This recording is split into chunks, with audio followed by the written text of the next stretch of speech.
नमस्कार दर्शक बंधु सावित्री व्रत रखुथिबा माँ एवं भौणी माने थरे मात्र यही भिडियोटी को शेष पर्यंत निश्चय देखंतु। आज यही भिडियो मु आपण मानकु कहबाकू जाउअछि एही वर्षर सावित्री व्रतर शुभ समय कौन रही अछि। आपण सावित्री व्रतरे केउ सबु भूल रु वंचित रहिबा उचित, केउ महिला मानकु व्रत न करिबा उचित, पूजा करने समय रे आपण माने केउ सब भूल न करबा उचित, माँ सावित्री को आपण कौन चढ़ाइबा उचित एवं कौन न चढ़ाइबा उचित एवं एहा सहित एही सावित्री व्रत दिन केउ जिनिस न खाइबा उचित जहाद्वारा आपणकर स्वामींकर अमंगल होइथाए, तांकर आयुष कम होइथाए एवं सावित्री व्रत दिन केउ जिनिस खाइबा द्वारा आपणक स्वामींकर आयुष बढ़ी थाए, तांकर जीवन रे उन्नति आसी थाए। दर्शक बंधु ओडिया घरर सधवा नारी मानकर एक विशिष्ट पर्व होउछि सावित्री व्रत बा सावित्री उषा। आसंता 26 मे सोमवार दिन ओडिशा रे एही पर्व पालन हेबाकू जाउअछि। एही व्रतरे ओडिया घरर सधवा नारी माने सेमानकर स्वामी मानकर शुभ मनासी दीर्घ आयुषर कामना करी व्रत रखिथांती। सबु नारींकर इच्छा थाए सावित्रींक परी सदा सर्वदा सधवा होई रहिबा पाई, सेथिपाई एही व्रत को खूब निष्ठार सहित पालन करिथांती। किंतु आपण माने यह जानिछन्ते कि एही व्रतरे नारी माने केउ सबु कथा प्रति निहाती ध्यान रखिबा उचित, केउ सबु कथा मानी पालन कले स्वामींकर आयुष वृद्धि होइताए एवं केउ सबु कथा को अणदेखा कले स्वामींकर आयुष हानि होइथाए। तेबे दर्शक बंधु एही वीडियो को गोटे लाइक करि दियंतु एवं आम चैनल को सब्सक्राइब करि दियंतु। कमेंट बॉक्स रे जय माँ लक्ष्मी जय माँ सावित्री अवश्य लिखि दियंतु।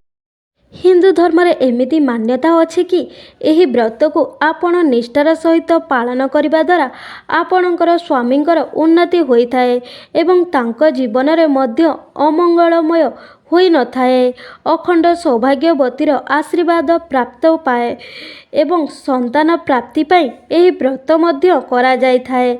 माँ सावित्री एवं बरगछर पूजा करी स्वामींकर दीर्घ आयुष कामना मध्य करा जाय थाए एवं एही सावित्री व्रतटी सही महिला माने पालन करिथांती जे माने प्रकृत रे सेमानकर स्वामींकर मंगल कामना करिथांती। जे नारी माने निजर स्वामींकर चरण रे निजको समर्पित करि देइथांती, 7 जन्म जाए तांकर स्वामींकर सहित रहिबाकू चाहिथांती, सेही महिला माने ही निष्ठार सहित एही पालन करिथांती। तो जे पर्यंत आपणकर व्रत संपूर्ण न होईची से पर्यंत आपण कौनसी भी खाद्य ग्रहण न करिबा उचित किंबा खाद्य प्रति आसक्ति भावना आनिबा मध्य अनुचित होइथाए, कारण खाद्य प्रति लोभ आसीबा द्वारा खाद्य खाइबा द्वारा आपणकर व्रत भांगी जाइथाए एवं माँ सावित्री मध्य क्रोधित होइथांती। तेबा आपण माने जदि निजर स्वामी स्त्री संपर्क को सर्वदा मधुर बनई रखिबाकू चाहुचंती एवं 7 जन्म पाई स्वामी स्त्री हुई रहिबा पाई चाहुचंती, तेबे निष्ठार सहित एही व्रतटी करिवार अछि, जहाद्वारा आपणकू माँ सावित्रींकर अखंड सौभाग्यवती हेबार वर प्राप्ति होइथाए। तेबे दर्शक बंधु आपण माने समस्ते जानिछन्ति प्रत्येक वर्ष ज्येष्ठ मासर अमावास्या तिथि रे आमे सावित्री व्रत पालन करिथाउ, जहाँकि एही वर्ष 26 मे रे पड़ुअछि एवं मे 26 दिन सोमवार पड़ुअछि एवं एही सोमवार दिन सकाळ 11 ରୁ 26 मिनिट रु आरंभ करी 12:54 पर्यंत शुभ मुहूर्त रही। एही मुहूर्त रे जदि आपण सावित्री व्रत पालन करुछन्ति तेबे आपण को अधिक शुभ फल प्रदान होइथाए एवं एही गुरुवार दिनटी भगवान विष्णुकर अत्यंत प्रिय दिन होइथाए एवं एही दिन धन लक्ष्मी जुग मध्य बनी थाए एवं दिन रखा जाइथिबा व्रत मध्य आपण को शुभ फल प्राप्ति होइताए। एही दिनटी माँ लक्ष्मीकर बार होइथिबारु जदि आपण कौनसी स्त्री लोक एही व्रतटी पालन करिथांती ତେବେ ତାଙ୍କର ଘରେ ମା ଲକ୍ଷ୍ମୀଙ୍କର ବାସ ହୋଇଥାଏ। ଦର୍ଶକ ବନ୍ଧୁ, ଯେଉଁ ନାରୀମାନେ ଶୁଭ ମୁହୂର୍ତ୍ତରେ ଏହି ବ୍ରତଟିକୁ ପାଳନ କରିଥାନ୍ତି ତାଙ୍କର ସ୍ୱାମୀ ଦୀର୍ଘାୟୁ ହେବା ସହିତ ତାଙ୍କ ଜୀବନରେ ବହୁତ ଉନ୍ନତି କରିଥାନ୍ତି ଏବଂ ସ୍ୱାମୀ ସ୍ତ୍ରୀ ମଧ୍ୟରେ ସମ୍ପର୍କ ଭଲ ରହିଥାଏ। ସର୍ବପ୍ରଥମେ ଆପଣଙ୍କୁ କହିଦେଉଛୁ, ଏହି ବ୍ରତ ସ୍ୱାମୀଙ୍କ ପାଇଁ ରଖାଯାଏ। ତ ଆପଣ ପ୍ରତ୍ୟେକ ଅଙ୍ଗରେ କିଛି ନା କିଛି ପିନ୍ଧନ୍ତୁ। ଷୋଳ ସିଙ୍ଗାର ଏହି ଦିନରେ ଅବଶ୍ୟ କରନ୍ତୁ। ସାବିତ୍ରୀ ବ୍ରତରେ କଳା କପଡ଼ା ଭୁଲରେ ବି ପିନ୍ଧନ୍ତୁ ନାହିଁ, କାରଣ ସଧବା ନାରୀ ପାଇଁ ଏହା ଅଶୁଭ ହୋଇଥାଏ। ଏହା ସହିତ ସାବିତ୍ରୀ ବ୍ରତ ଦିନରେ ଧଳା ରଙ୍ଗର ବସ୍ତ୍ର ମଧ୍ୟ ଭୁଲରେ ବି ପିନ୍ଧନ୍ତୁ ନାହିଁ। ଏହି ଦିନରେ ଆପଣଙ୍କୁ ଲାଲ ବସ୍ତ୍ର ପିନ୍ଧିବା ଉଚିତ ହୋଇଥାଏ, ଯାହାଦ୍ୱାରା ସାବିତ୍ରୀ ମାତା ପ୍ରସନ୍ନ ହୋଇଥାନ୍ତି ଏବଂ ଆପଣଙ୍କୁ ଅଖଣ୍ଡ ସୌଭାଗ୍ୟବତୀର ବରଦାନ ଦେଇଥାନ୍ତି। ଏହି ସମୟରେ ଯେତେ ଅଧିକ ପାରିବେ ସେତେ ସିଙ୍ଗାର କରନ୍ତୁ। ଏହା ସହିତ ଆପଣଙ୍କର ପତି ଉପରେ କୌଣସି କଷ୍ଟ ଆସିବ ନାହିଁ। ଶାସ୍ତ୍ର ଅନୁସାରେ ମନାଯାଇଥାଏ ଯେ ସାବିତ୍ରୀ ବ୍ରତରେ ବ୍ରତଧାରୀ ଲୁଣର ସେବନ କରିବା ଉଚିତ ହୋଇନଥାଏ। ଘରେ କୌଣସି ବ୍ୟକ୍ତି ଆମିଷ ଭୋଜନ କରିବା ଉଚିତ ହୋଇନଥାଏ। ଏହି ସମୟରେ ଶାରୀରିକ ସମ୍ପର୍କ ରଖିବା ଉଚିତ ହୋଇନଥାଏ। ମୁହଁରେ ଖରାପ କଥା କହିବା ଉଚିତ ହୋଇନଥାଏ। ସାବିତ୍ରୀ ବ୍ରତ ଦିନ ଘୋର ପାପ ଲାଗିଥାଏ। ଏହାଦ୍ୱାରା ସ୍ୱାମୀଙ୍କର ଆୟୁଷ କମ୍ ହୋଇଥାଏ। ଏହି ସମୟରେ ଆପଣ ସକାଳ ସୂର୍ଯ୍ୟୋଦୟ ହେବା ପୂର୍ବରୁ ଉଠି ପଡ଼ିଥିବା ଉଚିତ। ଏହାଦ୍ୱାରା ମା ସାବିତ୍ରୀ ପ୍ରସନ୍ନ ହୋଇଥାନ୍ତି। ଶାସ୍ତ୍ର ଅନୁସାରେ ମନାଯାଏ ଯେ କମ୍ ସାବିତ୍ରୀ ବ୍ରତ ଦିନ ଯେତେ ଅଧିକ ପାରିବେ ଆପଣ ଆପଣଙ୍କର ସିନ୍ଥିରେ ଲମ୍ବା କରି ସିନ୍ଦୁର ଲଗାଇବେ। ଏହାଦ୍ୱାରା ସ୍ୱାମୀଙ୍କର ଆୟୁଷ ବଢ଼ିଥାଏ ଏବଂ ଆପଣଙ୍କର ସୁନ୍ଦରତା ଦେଖି ମାତା ଲକ୍ଷ୍ମୀ ପ୍ରସନ୍ନ ହୋଇଥାନ୍ତି ଏବଂ ଅଖଣ୍ଡ ସୌଭାଗ୍ୟବତୀର ବରଦାନ ଦେଇଥାନ୍ତି। ସାବିତ୍ରୀ ବ୍ରତ ଦିନ ଲାଲ ଫୁଲ ଅର୍ପଣ କରିବା ଉଚିତ ହୋଇଥାଏ। ଲାଲ ଫୁଲ ଅର୍ପଣ କରିବା ଦ୍ୱାରା ସୁଖ ସମୃଦ୍ଧି ବଢ଼ିଥାଏ ଏବଂ ମା ସାବିତ୍ରୀ ପ୍ରସନ୍ନ ହୋଇଥାନ୍ତି।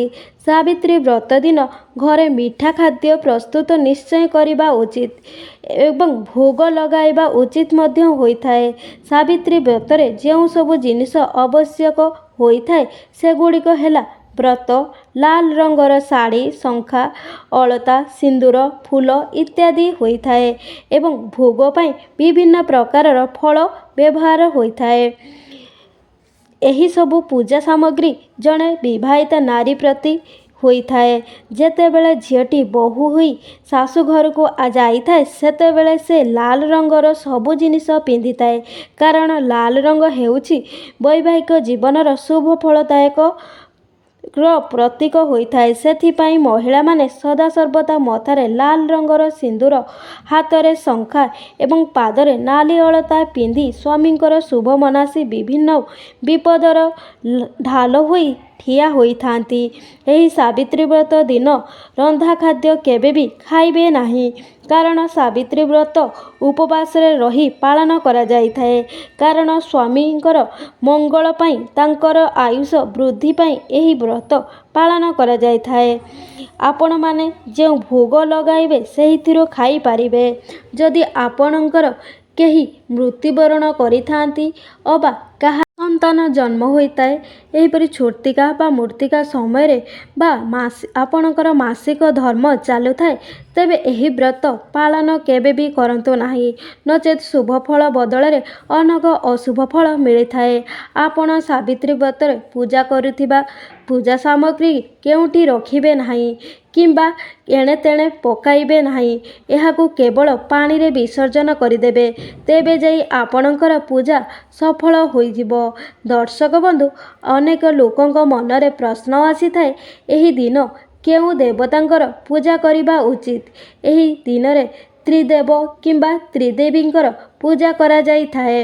ଏହି ଦିନ ଲକ୍ଷ୍ମୀ, ପାର୍ବତୀ ଏବଂ ସାବିତ୍ରୀଙ୍କର ପୂଜା କରିପାରିବେ କିମ୍ବା ବ୍ରହ୍ମା, ବିଷ୍ଣୁ ଏବଂ ଶିବଙ୍କର ପୂଜା କରିପାରିବେ। ଏହି ସମସ୍ତ ଦେବତାମାନଙ୍କର ବରଗଛରେ ବାସ ହୋଇଥାଏ ହେତୁ ବରଗଛକୁ ମଧ୍ୟ ଏହି ଦିନ ପୂଜା କରାଯାଇଥାଏ। ତେଣୁ ଏହି ବ୍ରତର ଅନ୍ୟ ନାମ ହେଉଛି ବଟ ସାବିତ୍ରୀ ବ୍ରତ। ଏହି ଦିନ କଳା ଧଳା କିମ୍ବା ଫଟା ଚୁଡ଼ି ପିନ୍ଧନ୍ତୁ ନାହିଁ। ନାଲି ରଙ୍ଗର ଚୁଡ଼ି ପିନ୍ଧନ୍ତୁ। ଗଳାରେ ମଙ୍ଗଳସୂତ୍ର ପିନ୍ଧିବାକୁ ଭୁଲନ୍ତୁ ନାହିଁ। ନିଶ୍ଚୟ ପିନ୍ଧନ୍ତୁ। ସାବିତ୍ରୀ ବ୍ରତରେ ତୁଲା ବୁଟ ବା ଛୋଟ ବୁଟ ଏହାକୁ ବହୁତ ଶୁଭ ମନାଯାଏ। ଏହାକୁ ଭୋଗ ନିଶ୍ଚୟ ଚଢ଼ାନ୍ତୁ। ସାବିତ୍ରୀ ବ୍ରତରେ କ୍ଷୀରି ବା ହାଲୁଆ ଭୋଗ ନିଶ୍ଚୟ ଲଗାଇବା ଉଚିତ ହୋଇଥାଏ ଏବଂ ଘର ସମସ୍ତଙ୍କୁ ପ୍ରସାଦ ରୂପରେ ଖାଇବା ଉଚିତ ହୋଇଥାଏ। ତେବେ ଦର୍ଶକ ବନ୍ଧୁ, ଆଶା କରୁଛି ଆପଣଙ୍କୁ ଏହି ଭିଡ଼ିଓଟି ଭଲ ଲାଗିଥିବ। ଯଦି ଭଲ ଲାଗିଥାଏ ତଳେ କମେଣ୍ଟ ବକ୍ସରେ ଜୟ ମା ଲକ୍ଷ୍ମୀ, ଜୟ ମା ସାବିତ୍ରୀ ଅବଶ୍ୟ ଲେଖିଦିଅନ୍ତୁ। ଧନ୍ୟବାଦ।